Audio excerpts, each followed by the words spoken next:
relationship in Kaddi. Continue, Mr. Henrie, if you could say about it. Did it add something on you, on your brand? If anything is public, okay, anyway, no for definitely it adds and subtracts. Yeah, the relationship caused a lot of mixed reactions in the public, but then it also made me a better version of me. Zengo musajja ngojeko ebyanti present obachi nange nganzo musajja. Yeah, I learned a lot from it. So I want to say it taught me a lot as an individual.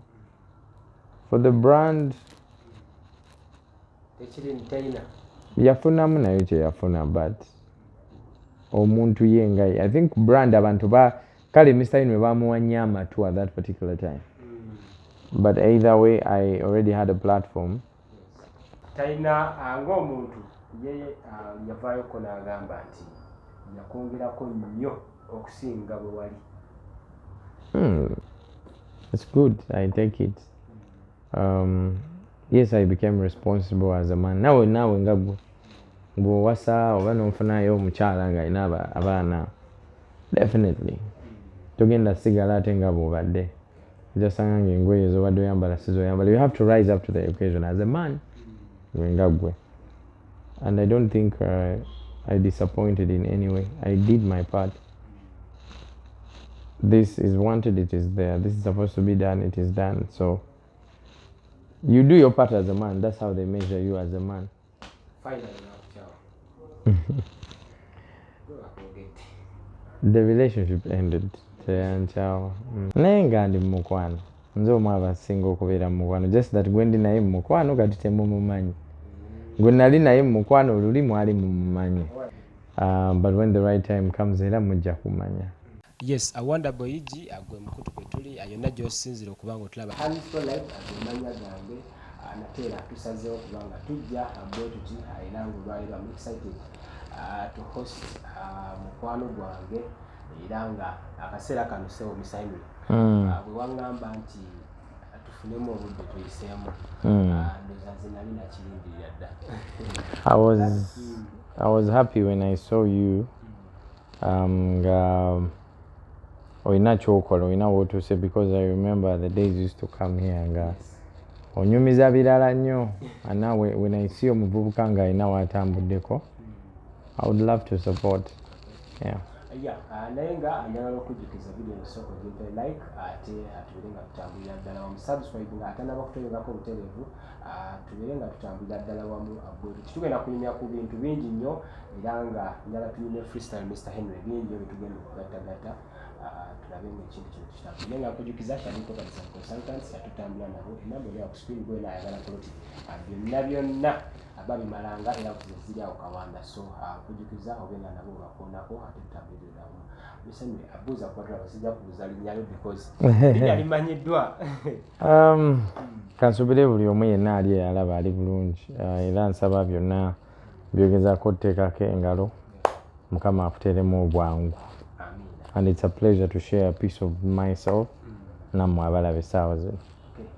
Tutandikirewo Mr. Henrie, show yo mid-morning tukone tuvaayo tulaba ebbanga kineeriise nti is one of the biggest actually gwemera radio presenter omwaka kusinzira kukumenyeza kwa Ipsos. What makes you stand out what makes you stand out mu banna bonna abakozi abasajja naddala omwaka? I think the fact that I can tuula naabwe and we have a normal conversation, or anybody just I always abantu mbagamba wendi njakera enkya nga siriiwo nga waliwo omulala ataaliwo, so sisobola kudda wate nenvimbirawo. Every day I come to work nzijukira nti guno mulimu and I'm real. I'm original. Like abantu baagala nnyo ekintu ekiri real. Byenjogera bya bulijjo, byenjogera mbiyiseemu nga mundaba, abamu biyiseemu nga mbalaba bintu bya bulijjo, nagwa mu mukwano nga mundaba ne bankyawa nga mundaba. Kale nenva mu relationship eyo nga mundaba. So I think if you want to be a personality, authenticity kyekisinga okubeera ekikulu, because oba ofekinga ekintu tosobola kisustaining ojja tuuka enkya nga ate oli birala nnyo. So it's authenticity for me. Era sheeyo concept yayo because tulaba ennyimba ne waliwo n'akanyomero bali kusaba mukaaga ak'omukwano. Omusajja agaba omukwano alibayiza omukwano batagulimu. Kiba kitya ekyate kubanga atulenga nti wandadde oyogera ku kintu nga nawe amwoli. Naye nga ndi mu mukwano nze omu abasinga okubeera mu mukwano, just that gwe ndi naye mu mukwano kati temumumanyi. Gwe nali naye mu mukwano luli mwali mumumanyi. No, but yeah, I mean bw'oba oyita abantu ne weekuona akagere moddamu oyitawo oba togenda yitawo nagalaale, yeah? You be a little bit conscious oba ogenda yitayo. So the relationship and personal life now, I handle them differently. Abamanyi bamanyi, abatamanyi of course baba bamanyi, but when the right time comes era mujja kumanya. Yeah, but you do not have to be in a relationship to tell people how to handle their relationships. You don't have to be in a public relationship. As long as you talk about ebintu abantu bye barelatinga nabyo kyebasinga okwagala okuwulira omuntu. This is what we want. You want to talk to me and feel like ndi chaliwo, not that I'm going to judge you. I've talked to people ngoli agenda nga kujja mu lubuto sinti nzenze kagwe yandiyogedde naye, but they feel like sigenda bajudging and I'm going to give them the right answer, like the right decision. I've talked to people that want to leave relationships. Abamu bagamba tema, abala n'obagamba sigala. Waliwo n'olinga yayagala kuloopa buloopi. Bawange yakoze kino ne bwekiti, boyfriend wange yakoze bw'ati ne bw'ati. But at that time they just want to, there's something they call venting. What you mean? To empty yourself. Oh yeah. No dawo. Eh. No ba ko muntu gwoloopa, then in the process of yokumulooga nenange nondabika nadde enkola ensobi. So I just listen to people. In our sessions zange za sit down with Mr. Henrie. Otula n'omuntu najjanga alina obusungu ku munne. Nene omuwa akaaganya nayogera agenda omumaliriza na realizing ate naye abaddemu n'ensobi. Okitegeera. So I'm just that guy. I'm your friend you'll talk to about anything and I won't judge you. Yeah. Relationships. Mbeera ko radio sometimes nempulira omuntu ne bakaabira ku radio misemi. Abamu nga bogambye nti relationship entena kwa public. Abantu nga bateeseganya babiri. Najja ku radio. Abantu bayambibwa mu process eyo. Yeah. One of the most listened to or the most consumed form of media is radio. Yes, exactly. Kyaliwo, kiribaawo, ate tekijja vaawo. Kyova ne mu firimu ezimu baba bazizanya. Ensi eyinza obba ng'eweddewo naye nga ka radio kakyakoze ki? Kakyaliwo. Abantu bakawuliriza ka radio. You know why? You can move with the radio wherever you are. Like ngeri matu, you can pass. You see, for a TV you have to. There's supposed to be eye contact. Yeah. Ne radio yinza obba oyoza ninguwulira. Oba n'ogitomera nga mu supermarket oba ki. Yes, people are helped because we people that work on radio, we create a bond and a chemistry with our listeners to the extent that oba tokoze oli awulira nga agenda nakulwala. Okitegeera. So kati connection eyo oli gw'obaka bejjaawe ku ssaawa eyo gw'aba abimala. And it's the same background I come from. I grew up listening to radio, if you know my story. Yeah. Like radio can heal your soul. Radio can oyinza oba obadde ogenda kwetta nembako kyenjogera nekikyusa timing yo. Oba oyinza oba nga amajja gabuze bakukyaye nekuba akayimba koyagala.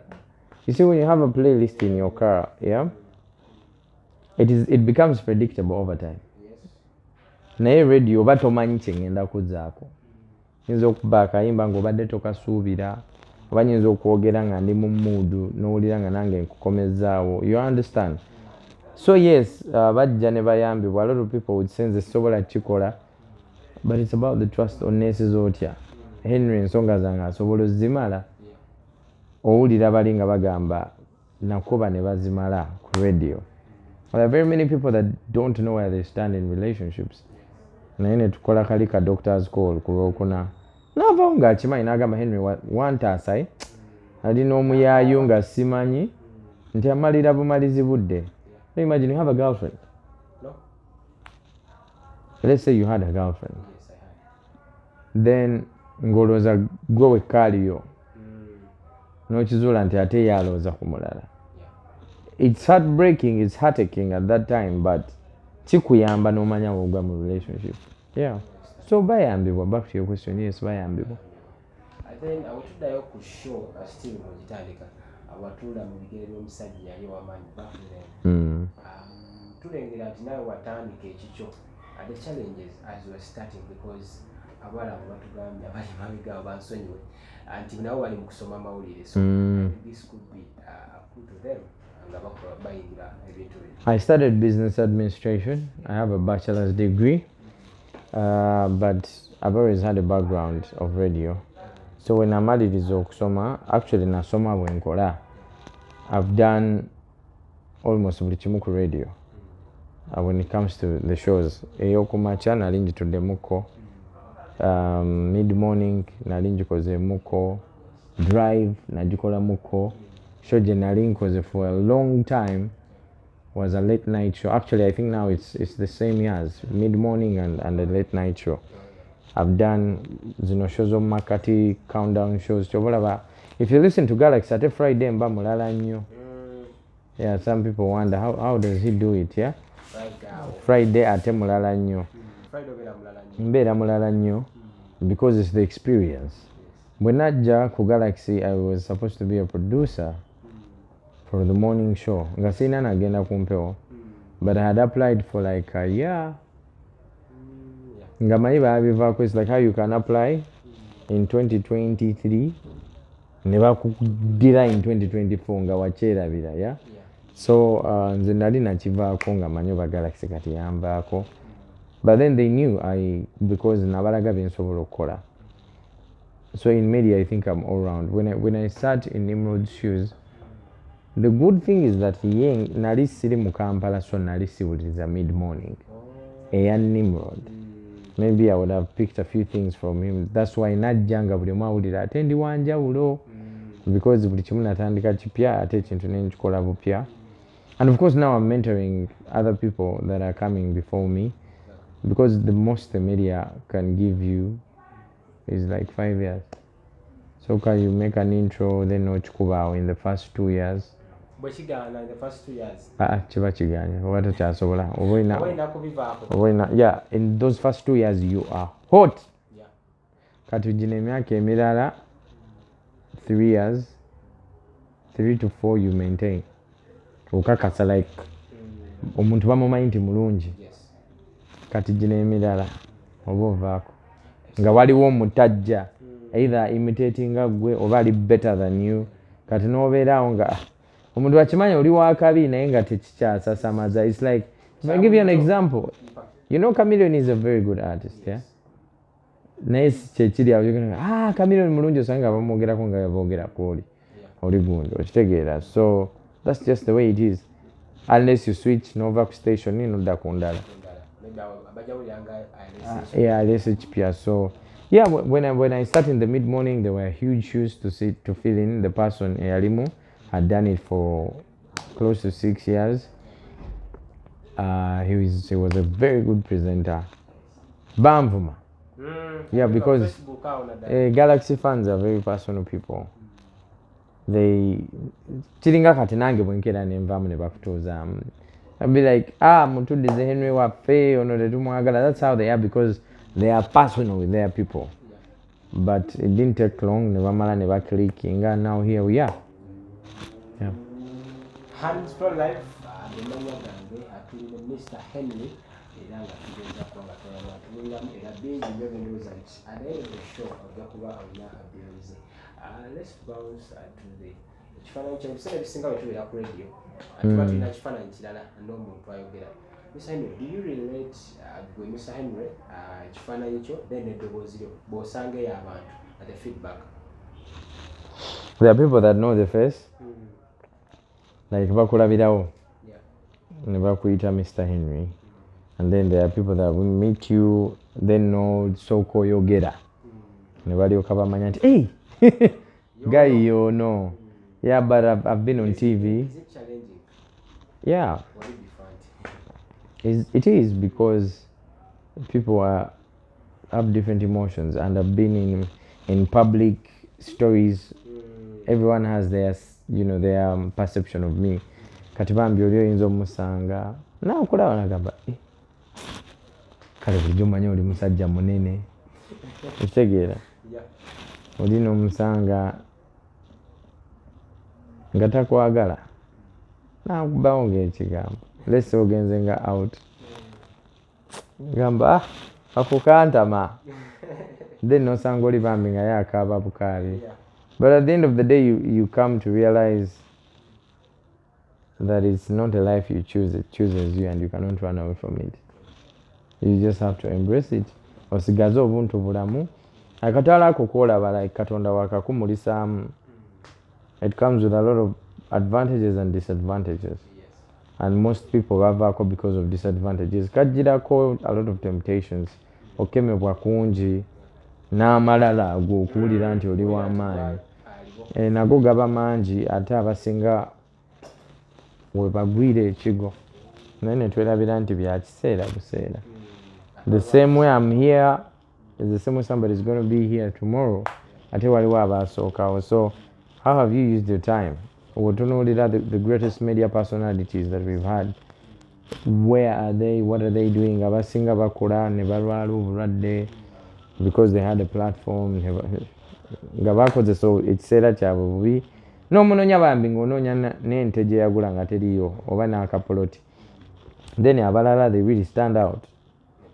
If you ask where the Jackie Lumbasis are, Mitch Egwang, Alan Kasuja, ba Nancy Kachungira, abamu kumwe tembamanyi, but those are did what you tamanyi. Alan Kasuja tomuwuliranga nako. Dr. Mitch Egwang tomuwulirangako. Nancy Kachungira. Bamu abaali basoma eggulire bulungi nnyo. Yeah, she switched from the other TV to the other one. Togere ku relationship in Kati Miss Henrie, if you could say about it. Did it add something on you, on your brand? The relationship.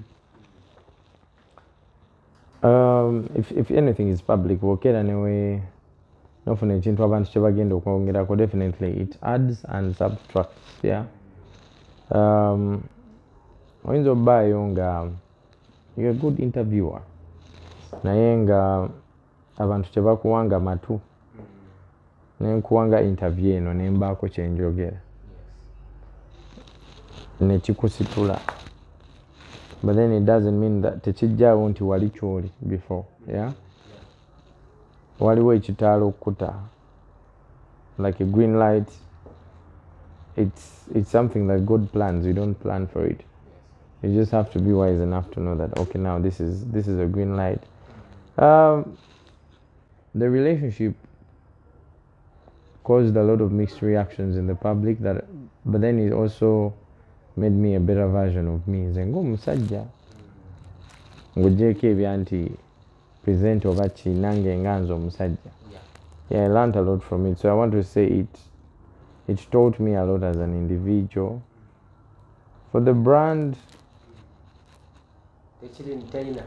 yafunamu nayo kye yafuna, but omuntu yenga, I think brand abantu kale Mr. Henrie bamuwanya amatu at that particular time. But either way, I already had a platform. Do you know how many people you speak to when you're on a microphone of a radio? A lot. In that particular second, wogambira nti, hello, this is Galaxy. Oyogera n'ekisawo ky'abantu omutwalo mulamba. Every single day. Those that are passively listening to you, actively listening to you, streaming online in different parts. So, eddoboozi nali ndina singa nali njagala kola linnya ojja n'obaako gw'ovuma awo n'odduka. nolabo benya tolikole. If you want to know that people listen to you, yeah, say something silly. Ojja kiraba nga kidduse nayogera ebirungi ojja bayitako naawo nga tebannakuba matu. Definitely nga babiwulidde naye nga it's the normal. Yeah, so talina ng'omuntu ye yavaayoko n'agamba nti yakwongerako nnyo okusinga bwe wali. Speak about that. Mashallah. It's good. I take it. Yes, I became responsible as a man. Now nga bw'owasa oba n'onfunayo omukyala nga alina abaana. Definitely. Togenda sigala ate nga bw'obadde.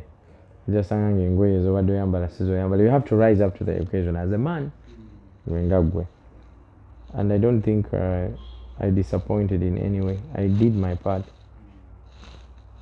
This is wanted, it is there. This is supposed to be done, it is done. So you do your part as a man. That's how they measure you as a man.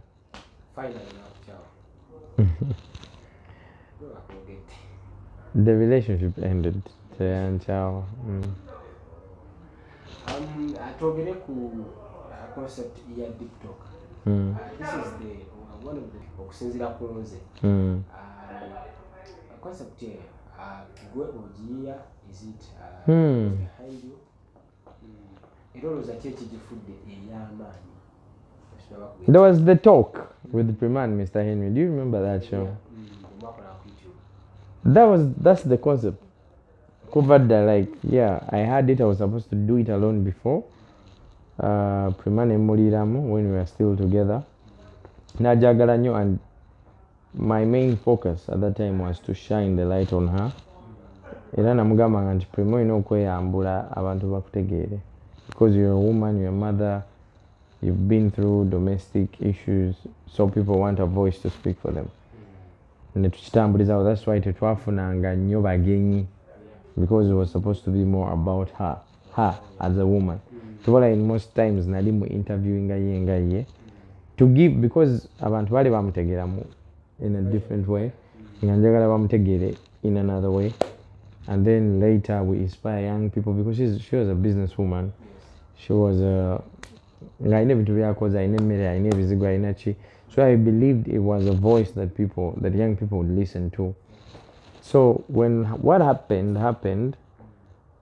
it did not kill the dream. That's why I always tell you guys, whichever one, it can always, come to life.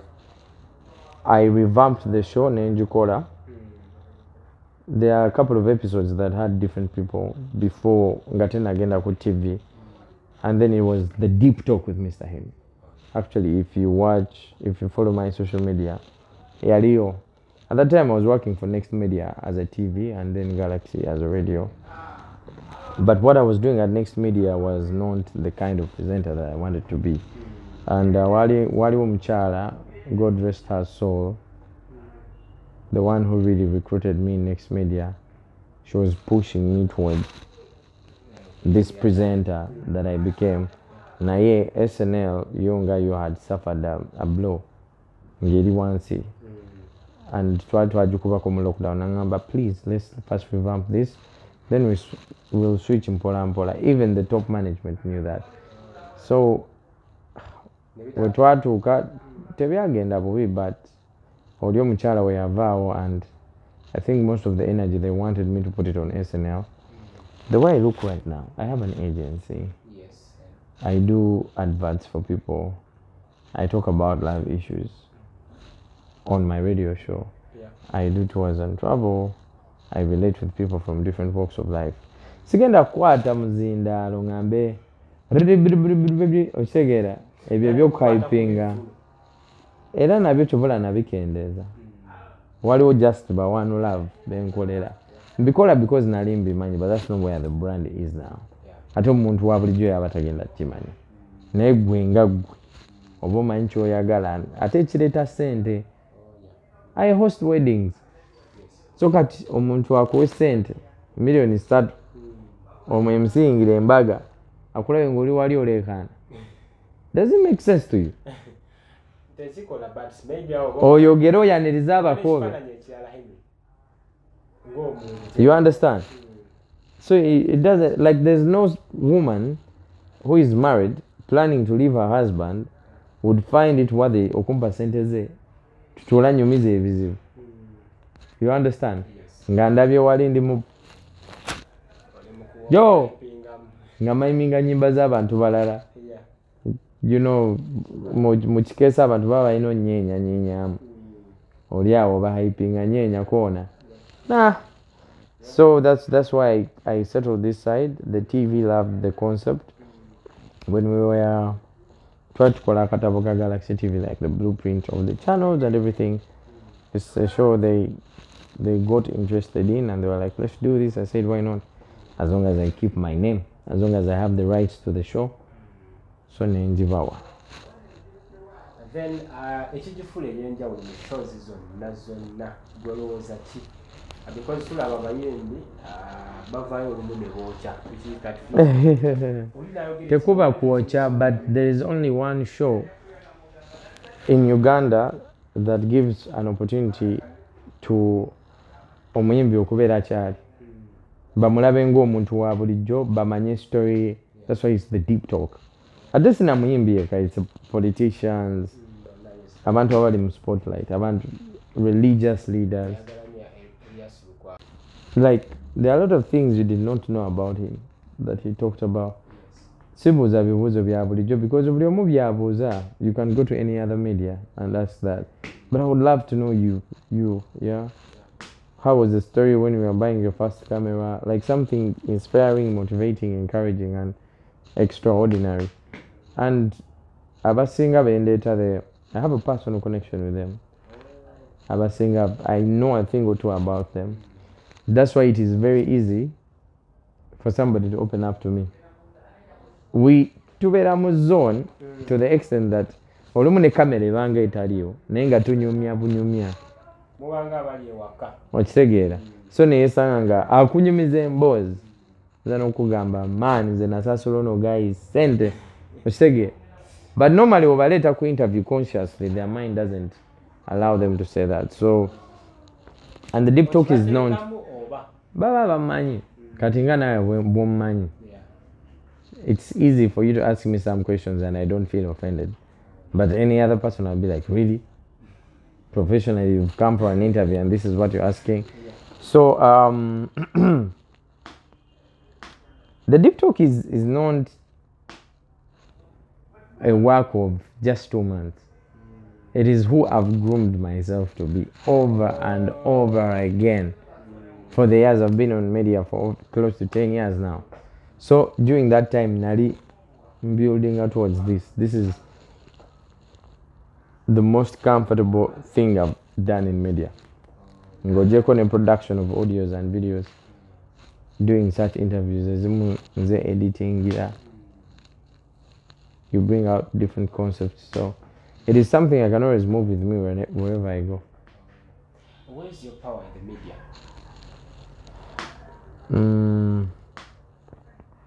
I think being real.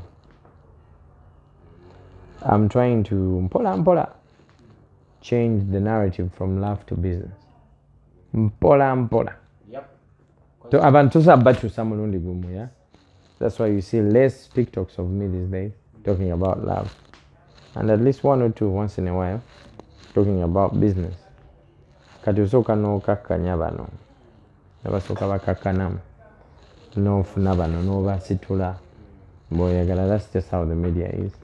The media is about consistency. If I keep telling you yellow is red, yellow is red, yellow is red, yellow is red, which would have enough, you're going to believe that actually yellow is red.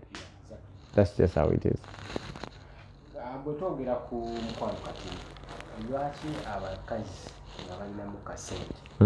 Balowooza nti balina controlling abasajja omukazi okubeera wansi omusajja singa batalina mukasente.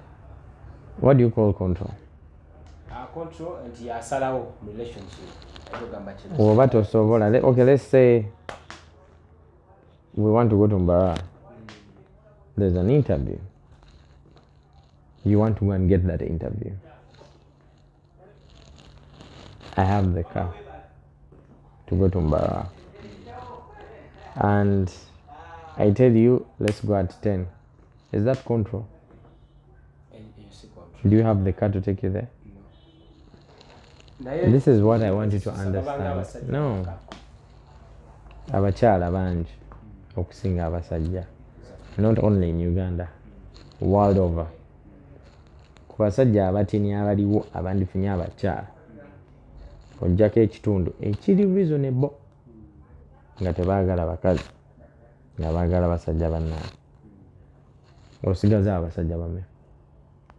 Kwaba abasajja abasigaddewo n'ojjako ekitundu ekitalina kiddako. Talina majja naye yeeyi yabambi. I always tell you guys, men have a financial clock, women have a biological clock. Nga kyali awo in developmental stage. Abasajja abeera stable, I think 35, 30.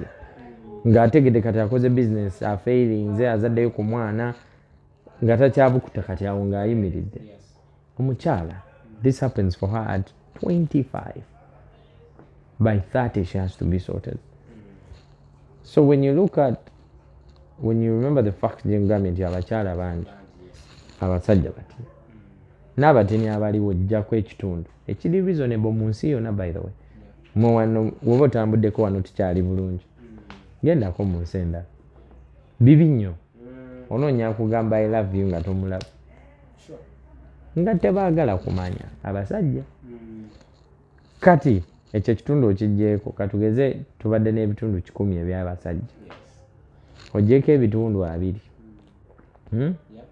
ebitayagala bakazi, n'ojjako ebitundu ebirala koza abavubuka bangi mu nsi. Ate abavubuka baba tebanneetongola unless you're born into a rich family. Kati n'ojjako ebitundu 3 tebiweze ebitundu 5. Abakyala bakyali ku 10 kati 5 bo tebasobola kubeera mu relationship, bajja kukubamu 10 oba bamenye mutima naye obagjeeko. Kati n'osigaza ebitundu ebirala 5 ebisobola okusustaining omukazi, bamuzaalemu bamulabirire, naye ng'olwedde batuuse ku level mu bulamu nga baawasa balina abaana, you understand, bali polygamous, tebakyagala kumanya. Their levels of testosterone are high. Be basajja sinziggu. Toyina ky'omugamba bw'obanga gwe mukazi because byonna abirabye.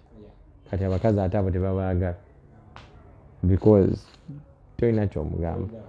Kati wodda ku eno side ebitundu 5 by'oggyeko. Abawala okyaliko ebyo ebitundu 10 wodda mu Africa yokka, totunulira na Uganda. Wabaddewo campaign for the past I don't know how many decades nga tusomesa abawala. Naye wasomera nga bawala basinga abalenzi mu kirasi. Ng'omuwala wafuna 8, gwe omulenzi n'ofuna 8, gwe omulenzi bakukuba emiggo naye omuwala ne bakola ki? Institutions of higher learning ne zitwala abawala bangi. You remember? Nga abawala cut points zaabwe ziriwa? Because tuba twagala basome. Ne tubapika nno ebyaddala. Ne tulwanyisa ekyokufumbirwa nga bato. So we empowered. The woman has been empowered. They have been favored in places of work. Woyingira mu kifo ng'omuwala ayanguyirwa omulenzi okufuna omulimu. You get where I'm going with this? Ne bafuna ssente ezo ne babeera disappointed, ne bafuuka single mothers, ne bazaala abawala abalala. So you're seeing a generation that has been built over time that has a totally different school of thought when it comes to relationships. Kati omuwala ow'emyaka 25 n'omuteeka n'omulenzi w'emyaka 25, oyo omuwala asinga omulenzi we ssente okuva ku maama we. Eri example gye nkugambye, because maama we baamusomesa n'afuna omulimu oguyimiridde n'amuzaala kati ayimiridde, then naye ye nga ye ayanguyirwa okufuna omulimu. Ate jjukira ye nga ye, the stimulus around her, gwe tolina sugar mami agenda kukwana kuwa ssente batini nnyo naye yalinayo zadi. Oli ali mu 50% eri gye nakulese amuyita amugamba nti akamotoka mbimala karenti. Kati oyo omuteeka otya ku level yo aba definitely ajja kusinga ssente. kati abavuddeyo n'agamba nti bambika mwagale hands pro naye nga tuli mu level y'emu n'abaako byakugamba because abisobola ojalaba ng'akumanyi. You understand? Yes. That, and the cycle is getting worse because bo bakyasitukira ddala. Tunuulira mu gavumenti yaffe. Yes. Your speaker is a what? Your vice president is a what? How many more women ministers? Definitely. So ekiddawo balina abasajja oba tebalina? Bw'oteeka ensigo mu ttaka ogisuubira okukula bw'ekula teweewuunya. Musomeseza abawala, you've empowered them, so temwewuunya. Ate boy child teri amufuddeko. Mubbi alya kakoola adda mu kuyimba ennyimba ezimu no genda tambula genda kawempe nansana wa okitegeera. Bw'olaba eggaali ozimanyi? Omuyimbi azze alina eggaali. Olabamu abawala bameka? Katolooza abali ku ggaali eyo tebalina abawala. Abalenzi bwe babeerera ku ggaali abawala bo babeerawo. That should be the answer to your question. Yes. Omanyi eggaali engeri gyetambulamu. Basobola okulya ku muyimbi omu ne bamunyunyuta paka n'aggwawo ne bamusuulawo. Naye nga babaddewo. Kati oli bwakubayo ekibala okuba ekibala okimanyi akubyeyo nga ka iPhone n'afunamu ekyabi n'ababeesaawa omuyimbi n'akolayo show ne bavimba bavubuka nno from 20 to 25. Henrie, nga tuwunzika tugende ku long distance relationship. How can someone atulina abatulaba bangi abali n'abali wala long distance relationship tawanya nnyo abantu. This is what I can say. It doesn't matter what kind of relationship it is. A relationship is a personal experience. Waliwo byensobola, waliwo byotasobola. Waliwo oli ekimukolera, waliwo ekitamukolera. Oba it is long, oba it is short, it's a personal experience. You do your part. I always tell you guys that tosobola kutya kwebaka mbu toyagala kuloota. You do right by yourself. And if you notice red flags, 1, 2, 3, tema. Long distance relationships are very possible. Faithful people bakyaliyo that are absolutely 100% faithful. Yes, this is very possible. Newekumira omwana w'abende n'obeerawo ne muzimba relationship to the next level. N'abayaye nabo gye bali. Oba omuntu ali America oba ali Uganda asobola okwenda. Oyinza obba nga bamulese waka ng'oli wano nkwata n'agenda n'ayenda n'omusanga ate kati omusajja gw'oyenda maybe bayinza omumanya because amaanyi gayinza okukendeera oyinza obeera ng'osaabudde otuuka eri n'okubakamu omukyalo oyo waayenda oyinza obutamanyi ayinza n'okukulimba kitegeera n'oddayo bulungi nnyo n'akutunuulira bw'ati ate n'akyamukana nnyo okusinga naye nga tokitegedde. So it's character and behavior of a person. However, like I said, wekiba kisobola okukolera gwe nga gwe because waliwo abanywa soda A n'abalanga banywa soda B. Kikole wekiba kati kikolera then kireke tokyekaka and be open. Yeah, relationships is it's for you, it's not for me, it's not for your parents. Mboba oyina gogenda okunyiiza, it's not for that person. Jade sagala mu disappointing. It is for you. The moment you feel like I'm done, phew. What do you prefer, a public relationship or any relationship? A public relationship has its repercussions because n'obeera gwe ng'omuntu n'ovaayo n'ogamba abantu nti nina kino ne kino ne kino batandika okyegwanyiza ne baba nga badde tebakirabayo. Okay, let's say I would use an example of this watch. If I don't tell you that I have this watch, you look at it, either appreciate it and be like, yeah, that's a good watch. It's a GLD. But if I keep reminding you that I have this watch, you'll be like, kale nange singa nfuna kusawa. Nga singa nfuna sawa eyo. Gambo basinga yange ngamba niwe munja jibba.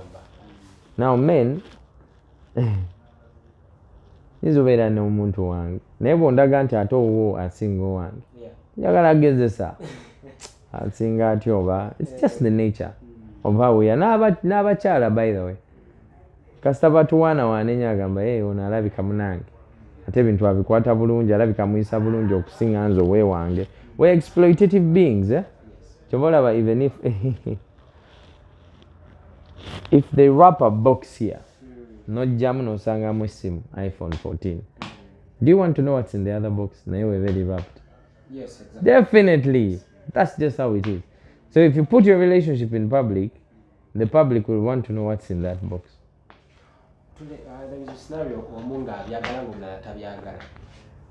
It depends. Some people abantu basobola okuwangaala. Ate kisukka awo there's kati nze so afuna mukyala and we don't go public if I'm intentional because muwasa mulina omulaba tulina ozaala omwana mulina omulaba tosaba bikweka but how we handle ourselves kyogamba bebe kulu neziwona tebaliyo. You understand?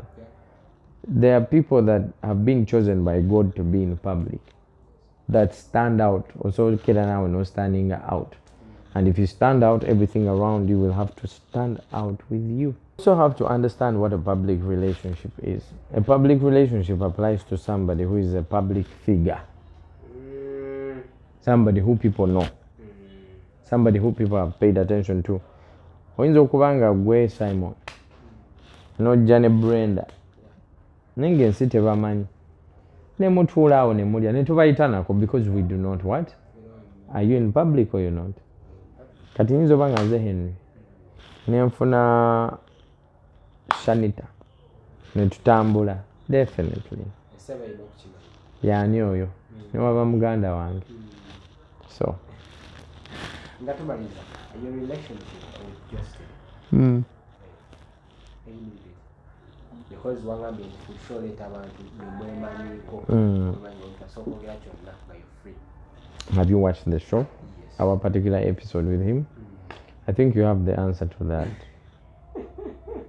Waliwo atanagira mubuuni Muyimbi? I'm a presenter.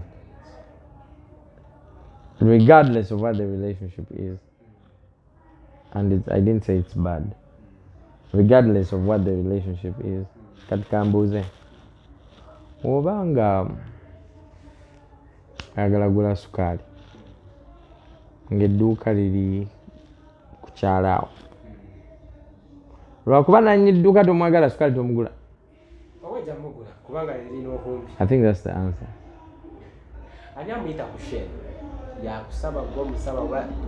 It's a team. It was the right time. I don't work alone. I work with very many people.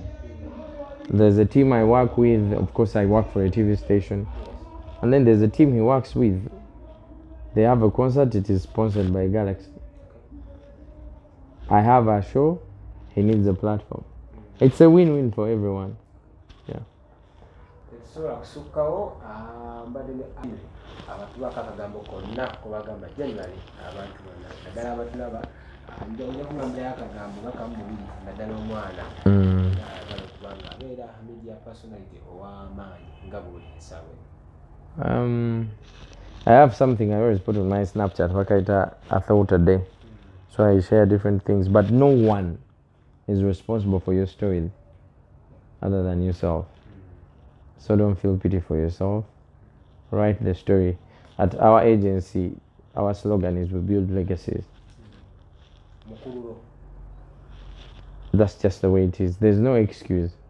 And in 2023, there's no excuse for bad content. There's no excuse for not being informed. There's no excuse for being lazy. And there's no excuse for not being famous. It's as simple as opening up a Gmail account, opening up a YouTube channel and recording with your phone. Instead of watching pornography on your phone, you can record content. TikTok, anything is possible. YouTube, you can stand out in whichever way. Do not wait to be on radio or TV. Let me give you an example. How do you think a radio or a TV makes money?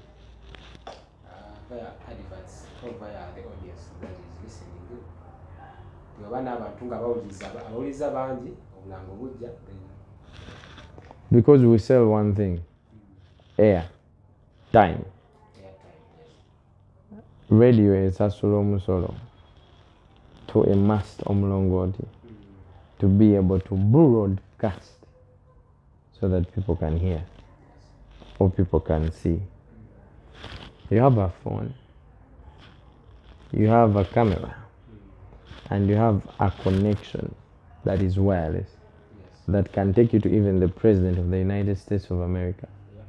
Okay, if you deny, kola TikTok ng'omuvuma. Ejja mutuukako. What does that mean? There's an avenue to reach wherever you want. If you want to know how big social media is, kola video kati ng'ovuma company.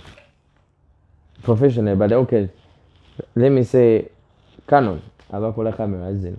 Oba Coca-Cola bagambe soda wamwe. They will reach out to you. When you post it, there are things that go viral and things that don't go viral. If you, like what I said, if I keep telling you that red is yellow, red is yellow, red is yellow, over time you'll come to believe that red is what? Media only needs consistency. If you choose to talk about fashion, until I know, when I see you, I feel fashion. If I choose to talk about love, baka. If I choose to talk about business. That's just the way it is. There's no excuse for not being famous. And ngatumali design. At an agency that I own now, it's very easy for a client to come na gamba. Tagala TikTok or I love the following, I love the comments, the engagement. Sente zebawa radio. Naye ne bazimuwa bulungi nnyo. Katugeze campaign badde bagenda wa radio million oba 5 for 4 sports. Ne bazimuwa. Oba YouTube. Oba omuntu omunene ku Instagram. Because they have the reach, the number. And these tools are there. Ne Instagram nayo yoke kugamba. These are insights. Beba na abantu buweereza. Nga Ipsos wetuwa report. Social media jikuwa buli lunaku. Mr. Henrie, buli lunaku. Instagram, Facebook. Ne bagamba abawala bali ate okumanya yo ya tab. Ekulaga ne webali. Nekulaga nti e Bulaaya waliyo bano, e Uganda waliyo bano. These are basic things we do at agencies for research. Those are the tools we use. Nemanya nti kati wano nzavinga bakyamu abantu bange bakulu lwaki nyambala ng'omuto abantu bange bato kyekinkaddiya. You understand? Yes. Tell me a reason why you shouldn't make money. You're just lazy. There is no excuse for being lazy. Don't wait for a radio. Don't wait for a TV. Oba wasoma oba tewasoma. Buli kimu ky'oyagala mu lulimi lw'okyagalamu gye kiri ku YouTube. Ne bw'ogamba nti njagala kuyiga kuba radio present. Okimanyi nti waliwo yayigira emmotoka ya Mani ku YouTube. Bangi by the way. Nagaga kati Mani ngenda giyiga ntya. Ne bakunyonyola nti wano olinnyawo kati ni with demonstrations. How do you fail? In our times when we started bino ebintu tebyaliwo, but now you fail. It is impossible. It is only you to blame yourself. Yeah. Until next time, hands for life. Bye-bye.